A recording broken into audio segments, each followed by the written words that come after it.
এজন্য মুসলমান বন্ধুরা আমার, খুব গভীর মনোযোগ দিয়ে আমার কথাগুলোর প্রতি আপনারা ফলো করেন, টার্গেট করেন। আল্লাহ পাক যে কোরআনুল কারীমের মধ্যে আল্লাহ পাক ঘোষণা করলেন, হুয়াল্লাযী খালাকা লাকুম মা ফিল আরদি জামিআ, পৃথিবীর সমস্ত মাখলুকাতগুলোকে আল্লাহ পাক মানব জাতির খেদমতের জন্যই, কল্যাণের জন্যই তৈরি করেছেন। কিন্তু এই মাখলুকগুলো কখন কোন সময় আমার আপনার জন্য কল্যাণকার এবং কখন অকল্যাণকার, কখন উপকারক এবং কখন ক্ষতিকারক, এগুলো অনুধাবন করে বোঝার জন্য আল্লাহ পাক প্রথমত প্রত্যেকটা মানুষকে 5টা মিডিয়া, 5টা মাধ্যম দান করেছে। বলেন সুবহানাল্লাহ। কোন সময় এই আগুন, পানি, মাটি, বাতাস সহ সমস্ত মাখলুকাতগুলো আমি মানবের জন্য কল্যাণকার এবং অকল্যাণকার। কোন সময়ে পানি, আল্লাহ পাকের এই মাখলুক আমি মানবের জন্য কল্যাণকার এবং কোন সময় অকল্যাণকার, এই জিনিসগুলো, এই বিষয়গুলোকে বোঝার জন্য আল্লাহ পাক শুধু মুসলমানকে নয়, শুধু পুরুষকে নয়, শুধু নারীকে নয়, শুধু লম্বা মানুষকে নয়, খাটো মানুষকে নয়, শুধু ধনীদেরকে নয় আর গরিবদেরকেও নয়, সর্বস্তরের সব জাতির সব মানুষকে আল্লাহ পাক প্রথমত 5টা মাধ্যম, 5টা মিডিয়া, 5টা অস্ত্র আল্লাহ পাক দান করেছেন। এই 5 মিডিয়ার মাধ্যমে মানুষ প্রথমত তার এই মঙ্গল অমঙ্গলগুলোরে নির্ণয় করতে পারে, বুঝতে পারে। বলেন সুবহানাল্লাহ।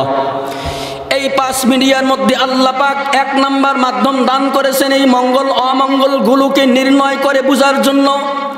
1 নাম্বার মাধ্যম আল্লাহ পাক দিয়েছেন দৃষ্টিশক্তি, 2 নাম্বার মাধ্যম দিয়েছেন শ্রবণ শক্তি, 3 নাম্বার মাধ্যম আল্লাহ পাক দিয়েছেন নিঃশ্বাস শক্তি, 4 নাম্বার মাধ্যম আল্লাহ পাক দিয়েছেন স্বাদ শক্তি, 5 নাম্বার মাধ্যম আল্লাহ পাক দিয়েছেন স্কিন শক্তি। বলেন সুবহানাল্লাহ। এই 5টার মাধ্যমে আমি আপনি আমার আপনার জীবনের মঙ্গল অমঙ্গল, কল্যাণ অকল্যাণগুলোকে প্রথমত একটুখানি বুঝতে পারি, অনুধাবন করতে পারি। তবে সব ধরনের মঙ্গল অমঙ্গলগুলো বুঝতে পারি না, কিছু কিছু ক্ষেত্রে বুঝতে পারি এই 5টা মিডিয়ার মাধ্যমে। যেরকম একটা এক্সাম্পল দিলে বুঝতে পারবেন, আল্লাহ পাক আমার আপনার শরীরের উপরে যে স্কিন, চামড়াটা দান করেছেন, এই স্কিনের মাধ্যমে আমি আপনি আমার আপনার জীবনের মঙ্গল অমঙ্গলগুলোকে কিভাবে অনুধাবন করতে পারি, বুঝতে পারি রে মুসলমান। খুব গভীরভাবে কথাগুলো প্রতি আপনারা মনোযোগ দেন। এই যে শীতকাল চলতেছে, কিছুদিন পরে আরো শীতের তাপ অত্যন্ত কঠিন প্রয়োগ হবে। খুব কঠিন শীতের সময় যখন আজ থেকে আনুমানিক 20, 30, 50 বছর আগে আমার আপনার কোনো মায়ের, কোনো বোনের যখন সন্তান হতো, ওই 20, 30, 50 বছর আগে তো বর্তমান যুগের মতো, বর্তমান এই ডিজিটাল যুগের মতো তো সেই তদানীন্তনকালে এরকম অত্যাধুনিক কোনো ঘরকে, কোনো রুমকে এরকম হিট করার মতো কোনো মেশিন আবিষ্কার হয়েছিল না। সেই সময় আমাদের নানি দাদিগুলো ওই শীতকালে জন্ম নেওয়া, ভূমিষ্ঠ হওয়া ওই নব্য শিশুগুলোকে শীতের প্রবল আঘাত থেকে বাঁচার জন্য যেই কাজটা করত, সেই কাজটা হলো আজ থেকে 30-50 বছর আগে আমার আপনার নানি দাদিগুলো ওই শিশুগুলোকে প্রবল শীতের আঘাত থেকে বাঁচার জন্য কেতা এরকম কাপড়গুলোরে আগুনের মধ্যে সেঁক দিত, গরম করত। আবার গরম করার পরে দিয়ে ওই গরম করা হিট কাপড়টারে ডাইরেক্টলি ওই শিশুর গায়ে লাগাইতো না। আগে নানি দাদিগুলো ওই হিট করে কাপড়গুলোকে আগে নিজের শরীরের মধ্যে লাগাইতো। কথা বলেন ঠিক কিনা? লাগিয়ে অনুমান করত, অনুভব করত এই তাপ ওই শিশু বাচ্চা সহ্য করতে পারবে কি পারবে না। কথা বলেন ঠিক কিনা? এই স্কিন শক্তির মাধ্যমে আমি আপনি এরকম হাজারো রকমের কল্যাণ অকল্যাণ আমরা নির্ণয় করতে পারি।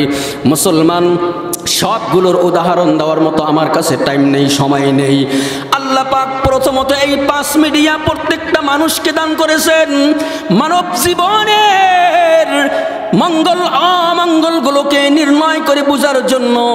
তবে তবে এই 5 মিডিয়ার মাধ্যমে মানব জাতি যখন তার কল্যাণ অকল্যাণগুলোকে, তার মঙ্গল অমঙ্গলগুলোকে বোঝার ক্ষেত্রে অপারগ হয়ে যায়, তখন এই আল্লাহ পাক 2 নম্বরে এই মানব জাতিকে আর একটা মিডিয়া মাধ্যম দান করেছেন। সেই 2 নম্বরের মিডিয়া, সেই 2 নম্বরের অস্ত্রটার নামই হলো আকল শক্তি। বলেন না সুবহানাল্লাহ। আকল শক্তি তথা বিদ্যা শক্তি, মস্তিষ্কের শক্তি, এই শক্তির মাধ্যমে মানব জাতি তখন তার মঙ্গল এবং অমঙ্গলগুলোর নির্ণয় করতে পারে, বুঝতে পারে। এই 5 মিডিয়ার মাধ্যমে দৃষ্টি শক্তি, শ্রবণ শক্তি, নিঃশ্বাস শক্তি, স্বাদ শক্তি, স্কিন শক্তি, এই 5 শক্তির মাধ্যমে যখন মানব জাতি তার কল্যাণ এবং অকল্যাণগুলোকে বোঝার ক্ষেত্রে অপারগ হয়ে যায়, তখনই আল্লাহ পাক মানব জাতিকে যেই আকল এবং মস্তিষ্ক শক্তি দান করেছে, এটার দ্বারাই তখন মানব জাতি তার কল্যাণ এবং অকল্যাণগুলোর নির্ণয় করে, বুঝতে পারে। কথা বলেন ঠিক কিনা?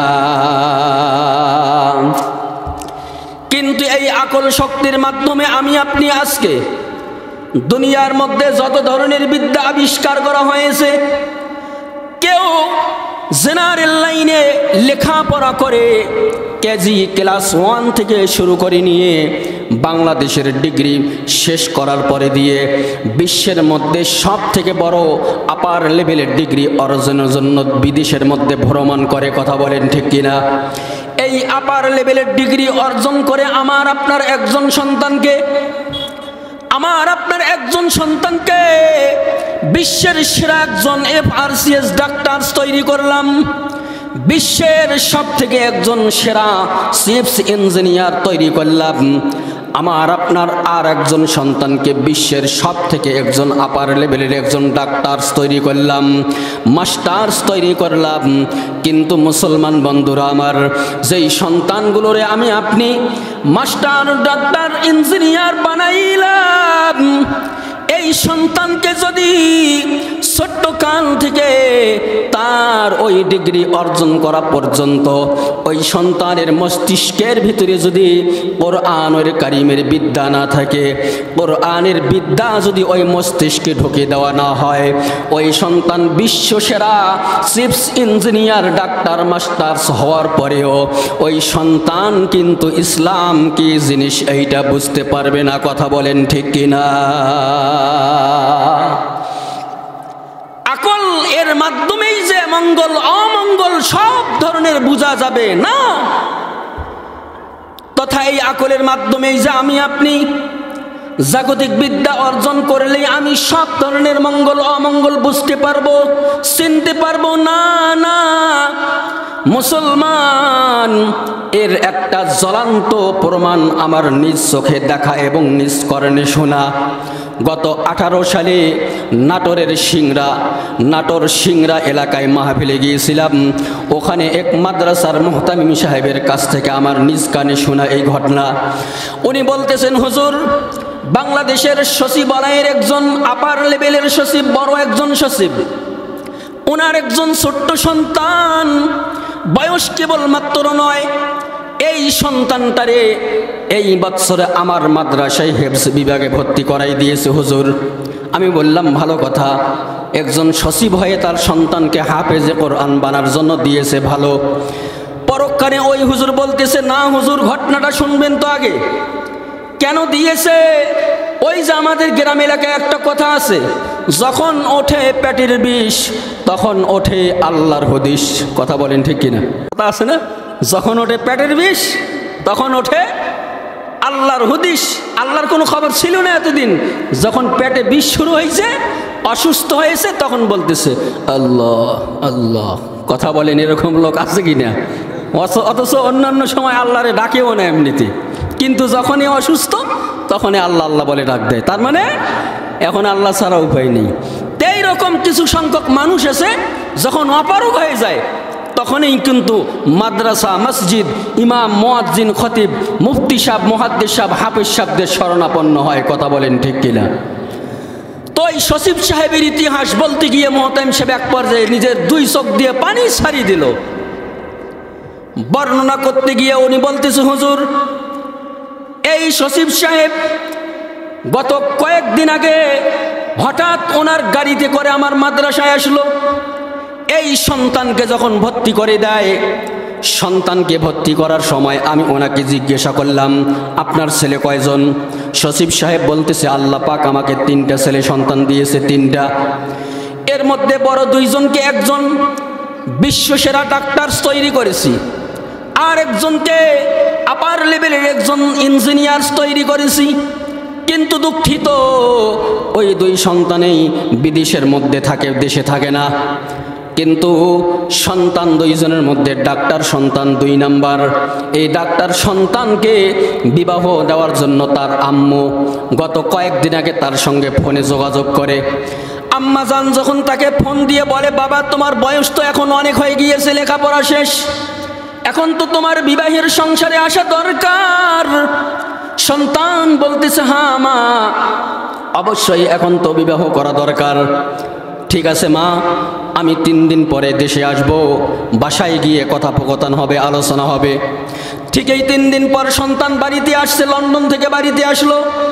এবারে শিক্ষিত ডাক্তার সন্তান মা বাবা সহ, তার ছোট খালা সহ, আরও অন্যান্য আত্মীয় স্বজন সহ সকলকে নিয়ে সন্তান পরামর্শ মিটিংয়ে বৈঠকে বসলেন। এক পর্যায়ে সন্তান তার শিক্ষিত পিতা সচিব সাহেবকে ডাক দিয়ে বলতেছে, আব্বাজান আপনাকে আমি একটা কোশ্চেন করতেছি, সঠিক অ্যান্সার করবেন। আব্বাজান বলতেছেন, বড় সন্তান দেখি কি কোশ্চেন করতে চাও, কি প্রশ্ন?